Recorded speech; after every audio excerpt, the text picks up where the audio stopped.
Bonjour, j'espère que vous allez bien. Aujourd'hui on se retrouve pour une nouvelle vidéo. Aujourd'hui nous sommes le jeudi 19 mars, donc quand je vais poster cette vidéo, nous sommes la veille. Il est temps que je tourne et que je monte cette vidéo. Et bah comme nous sommes le jeudi 19 mars et que nous sommes en confinement depuis 3 jours maintenant, en tout cas de manière officielle, je me suis dit que j'allais vous faire un petit top 5 de mes lectures doudou qui sont parfaites quand vous êtes cloîtré chez vous. Je vais pas faire un speech par rapport au coronavirus, tout ça, ça n'a pas lieu d'être dans cette vidéo. Mais en tout cas, j'espère que vous allez tous très bien, que vous êtes tous bien où vous êtes. Ensemble, on va y arriver. Voilà. Et donc, dans ces 5 livres lecture doudou, il y a plusieurs types de doudou. Je sais pas si vous voyez ce que je veux dire, mais il y a du doudou romance, un peu hivernal, enfin, ce que j'aime bien avoir au coin de la cheminée auprès du feu, mais quand t'es enfermé chez toi, ça passe quand même, cheminée ou pas. Il y a aussi le doudou science-fiction, celui qui te réconforte et en même temps qui te fait poser des questions sur la société et son avenir. Et il y a encore le doudou dramatique. Oui, ça peut être un petit peu paradoxal, mais des fois une histoire dramatique et belle, bah c'est doudou. Grosso modo, ces livres doudou, bah, c'est un peu comme les doudous de la vraie vie, il y a plusieurs types. Un doudou électrique, un doudou de feu, un doudou d'eau, un doudou plante, ou encore un doudou de glace. Il y en a pour tous les goûts. Est-ce que la manière subtile de mettre en avant mes peluches Pokémon était justement si subtile que ça? Pas de bavardage, on va commencer tout de suite avec le premier de ce top. Alors il n'y a pas de classement, c'est juste je vous en présente 5 comme ça, c'est mes 5 livres doudou. Et c'est un livre, ça fait longtemps que je vous l'ai présenté sur cette chaîne.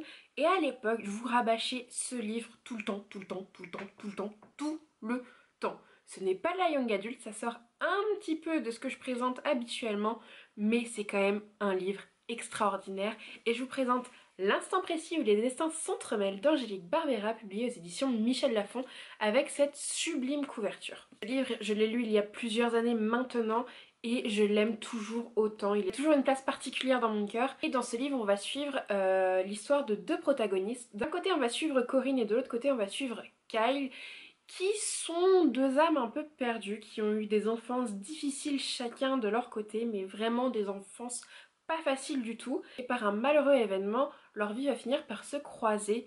Et peut-être que cette rencontre n'était pas anodine, et peut-être que l'un est le destin de l'autre, et que malgré tous ces drames, une belle histoire peut se construire. Et c'est un livre hyper doudou, effectivement. En fait, je l'avais acheté dans un os pendant mes vacances. Et j'avais fini le seul livre que j'avais emmené, parce que c'est à l'époque où j'emmenais qu'un seul livre en vacances. Oh là là, c'est une époque révolue, d'où le fait que je vous l'ai présenté il y a hyper longtemps. Et du coup, bah, j'avais acheté celui-là pendant les vacances et je m'étais plongée dedans et je n'arrivais pas à m'arrêter. En plus, c'était des vacances en février, hivernales, typiquement un peu dans la même période que le livre, où tu sors mais tu sors pas trop, tu rentres assez tôt chez toi, tu fais plein d'activités d'intérieur et tout, dont la lecture. Et ce livre a été un réconfort ultime. Pas que j'avais besoin de réconfort pendant les vacances, c'est trop cool les vacances. Mais vous voyez ce que je veux dire. Mais il m'a sublimement accompagnée pendant ces vacances de février et j'en garde un merveilleux souvenir. C'est hyper tendre mais en même temps dramatique, c'est très très beau. La plume d'Angélique Barbera est vraiment sublime. Et ce que j'ai aimé, c'est qu'il se lit très rapidement. Et c'est ça aussi que j'aime dans une lecture doudou. C'est pas un livre qui te prend hyper longtemps à lire, c'est vraiment tu te sens bien pendant un petit instant avec lui, t'as pas envie de le quitter aussi, mais pour moi c'est des livres assez courts au final, les lectures doudou. Je sais pas pour vous, dites-moi en commentaire vous ce que c'est qu'un livre doudou, si c'est court, si c'est long, c'est quoi votre définition du livre doudou. En fait, pour vous dire à quel point il se lit vite, bon là je vous ai pris un chapitre en plein milieu, mais là on a un chapitre, il fait que cette taille là. Et les plus longs chapitres, je crois qu'il y a un chapitre qui fait 5 pages, c'est très long. C'est ça aussi que j'avais adoré dans ce livre, c'est qu'il lit super vite. Moi qui aime m'arrêter dans ma lecture à la fin d'un chapitre, bah là du coup c'est très très facile, tu t'engages pas dans un chapitre de 30 pages ou je ne sais quoi. Ça c'était aussi ça qui était hyper appréciable dans cette lecture. Et bah en lecture doudou, franchement je vous le recommande à 100%. D'ailleurs petit disclaimer, ces livres là j'espère que vous les avez dans vos bibliothèques pour les lire. Par rapport à tout ce qui se passe, même si j'avais dit que j'en parlais pas. Évitez de commander sur internet parce que même si toutes les librairies sont fermées, même s'il y a les sites des librairies indépendantes, les libraires.com, tout ça qui sont opérationnels, ça fait quand même faire livrer le livre chez vous. Ça veut dire qu'un livreur ou qu'un libraire doit venir jusqu'à chez vous, ce qui est des potentiels risques pour lui. et du coup c'est pas forcément ultra sympathique. Donc si vous avez ces livres, tant mieux dans votre palle et vous pouvez les sortir parce que c'est vraiment des pépites pour le confinement. Soit vous lisez vos autres livres de la palle, soit vous prenez le temps de faire des relectures, ou aussi à la limite acheter en e-book. Ça évite le déplacement de certaines personnes qui peuvent potentiellement se mettre en danger et c'est toujours mieux pour tout le monde. Et puis au pire on garde notre argent dans un porte-monnaie, et puis dès qu'il n'y aura plus le confinement, on court tous en librairie et on va acheter plein de bouquins pour donner de la thune aux libraires. Vous voir, on fait comme ça? Serrez-moi la main. On a fini avec le disclaimer et on va passer à la deuxième lecture de ce top spécial doudou confinement. Ça c'est un livre que je vous ai présenté plus récemment que le précédent, mais ça fait quand même un petit moment que je vous en ai parlé et puis j'aime bien vous rabâcher les oreilles quand même. Et dans chacun de mes mots de Tamara Irlandstone, publié dans la collection New Way de chez Hugo Roman. Et ce livre, je crois que c'est le plus doudou de tous. J'avais dit que je ferais pas de top, il n'y a pas de premier, deuxième, troisième, quatrième, cinquième, mais je crois que celui-là c'est le plus doudou quand même. Déjà la couverture, je la trouve super doudou, toute douce. En plus c'est du soft touch, et les livres soft touch c'est tout doux. Dans ce livre, qu'est-ce qui se passe? Eh ben on va suivre l'histoire de Sam, une adolescente qui a beaucoup d'angoisse, qu'elle a du mal à contrôler. Elle est un peu seule au lycée, elle aime bien se venger par rapport à la natation, notamment c'est un sport qui la défoule vraiment énormément. Et ouais, elle se sent un peu seule au lycée, elle se sent peut-être aussi un peu incomprise et en fait elle ressent le besoin de s'exprimer et elle va trouver ça à travers un club dont deux personnes notamment font partie.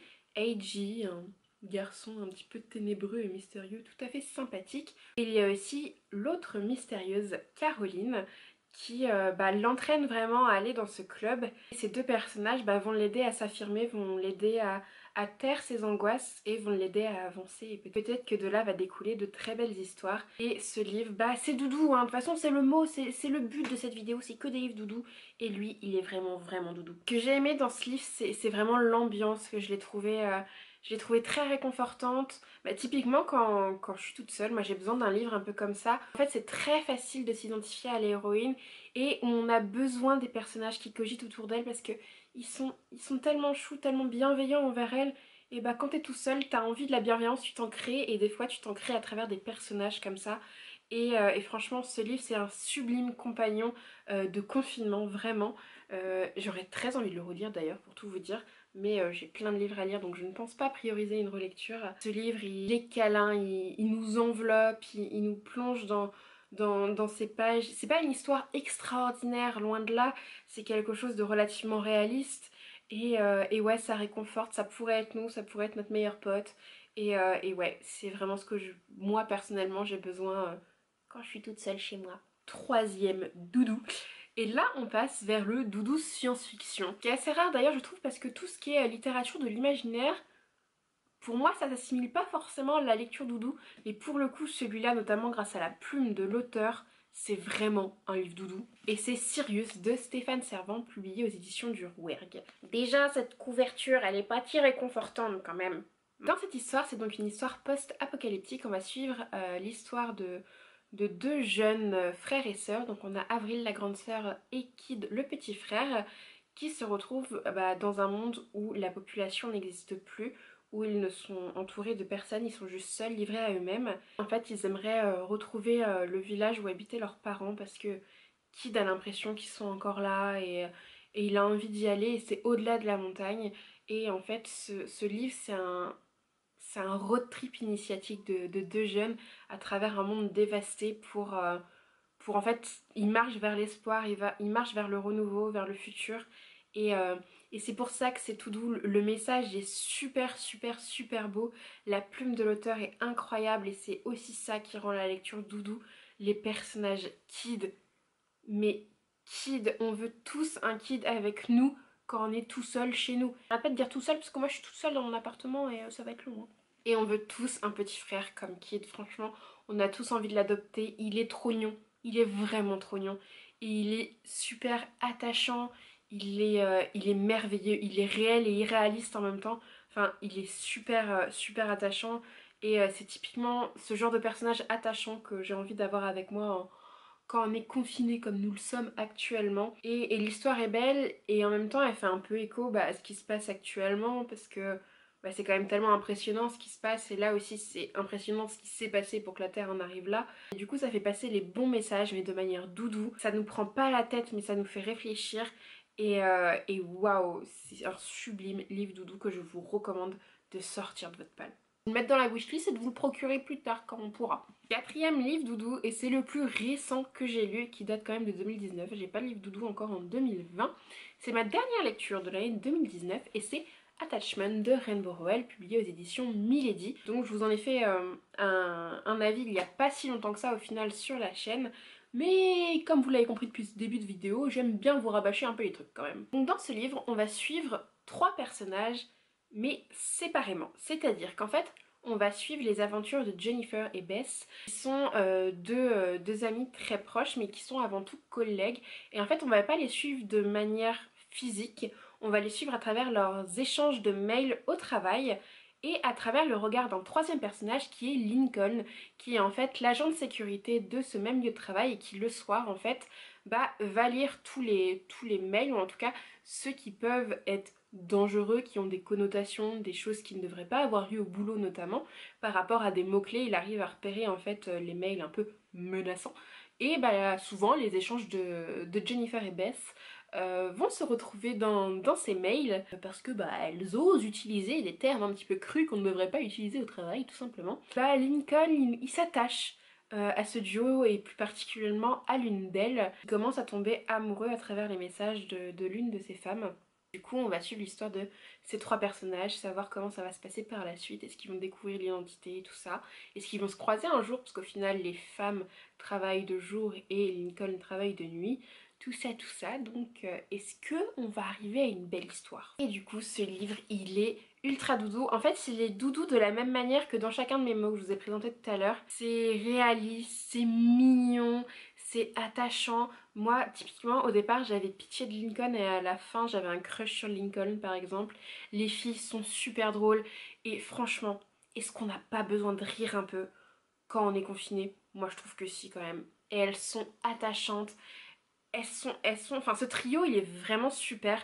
Ça pourrait être une super compagnie. Genre j'aimerais trop faire des FaceTime avec eux pendant que je suis enfermée chez moi. Et vous savez le genre de FaceTime, est-ce que vous vous êtes mis ça en tête de faire des FaceTime apéro avec vos potes? Et j'ai envie de faire pareil avec eux, vous voyez. Et l'histoire elle est super mignonne, c'est lent et ça avance. Et en fait ce que j'aime aussi c'est une sorte un peu nostalgique, même si j'ai pas trop connu cette époque. Ça se passe en 99 et en 2000 du coup tout est un peu plus vieux jeu, tous les décors et tout. Et je sais pas, je trouve ça doudou. C'est comme quand vous replongez dans un vieux film de Noël ou ce genre de choses. Et des fois vous regardez, vous êtes là, ouh c'est pas très moderne tout ça. Et là ça fait un peu pareil. Et je trouve que ça rajoute un peu de l'idée de doudou et de cocon. Et franchement ce livre il est parfait dans la situation dans laquelle nous sommes actuellement. Et enfin dernière lecture de ce top et pas des moindres parce que c'est une lecture. Mais une lecture que j'ai mais surkiffée, c'est Autobiographie de Christina Loren, publiée encore une fois dans la collection New Way de chez Hugo Roman. Dans ce livre, qu'est-ce qu'il se passe? On va suivre Tanner, qui est un jeune lycéen qui adore écrire et qui va se retrouver à écrire pour le concours d'écriture qui se déroule au lycée. Et le tuteur de ce concours, c'est l'ancien gagnant, Sébastien, donc un ancien étudiant qui est maintenant parti à l'université. Et une attirance va se créer entre ces deux jeunes garçons, une très belle attirance, sauf que le petit hic, c'est que Sébastien appartient à la religion mormone et que l'homosexualité dans cette religion n'est pas admise. Ça peut potentiellement poser des problèmes dans leur couple, surtout que Tanner n'a pas forcément fait son coming out auprès de tout le monde. Et du coup, de là va découler des rebondissements et une sublime histoire. Et les belles histoires, je pense que vous l'avez compris à travers cette vidéo, c'est plutôt cool comme lecture doudou quoi. Et là pareil, la force de ce roman qui fait que ce roman est doudou, ce sont les personnages. D'ailleurs il est tellement attachant, mais quelque chose d'incroyable, j'ai envie que ce soit mon meilleur pote. Pareil, lui aussi je veux faire un FaceTime et boire du vin avec lui, franchement. En plus derrière l'histoire on parle d'écriture et tout, et l'écriture, la lecture et tout, c'est trop des activités cocooning, doudou. Et je sais pas, il y a tout qui est fait dans ce livre pour qu'il soit lu à cette époque. Il est réconfortant, on a envie de plonger dedans, de faire partie de cette histoire, d'être un des personnages qui cogitent autour de Tanner et Sébastien, d'être là pour leur dire mais les gars, votre histoire est belle, assumez-la aux yeux du monde entier et les avis des gens qui sont pas d'accord avec votre relation, on s'en fout en fait, on piétine leur avis. Et ouais, c'est hyper doudou, hyper réconfortant. Pareil, ça fait passer des beaux messages, mais sans que ce soit moralisateur ou autre. Et c'est ça que j'aime dans une lecture doudou, c'est que ça fait passer des beaux messages. Ça parle de choses d'actualité, de choses qui font réfléchir, sans que ce soit assommant dans le discours. Et là, c'est juste parfait avec ce livre. C'est un petit bijou doudou cocooning. Voilà, cette vidéo est maintenant terminée. J'espère que ces 5 livres pourront vous réconforter durant cette période de confinement. Peut-être que vous avez déjà lu. Si c'est le cas, n'hésitez pas à me dire en commentaire vos avis et si vous êtes d'accord pour dire que c'est des livres doudous. Et n'hésitez pas non plus dans ce même commentaire à me dire quels sont vos livres doudous à vous, parce que peut-être qu'il y en a qui m'attendent dans ma palle et que je pourrais profiter pour les sortir de cette fameuse palle. Bien, en tout cas, je vous remercie d'avoir regardé cette vidéo, j'espère qu'elle vous aura plu. Si vous voulez me suivre sur les autres réseaux sociaux, tous les liens se trouvent en barre d'infos. Sur ce, je vous dis à la semaine prochaine pour une nouvelle vidéo et je vous fais plein de gros bisous.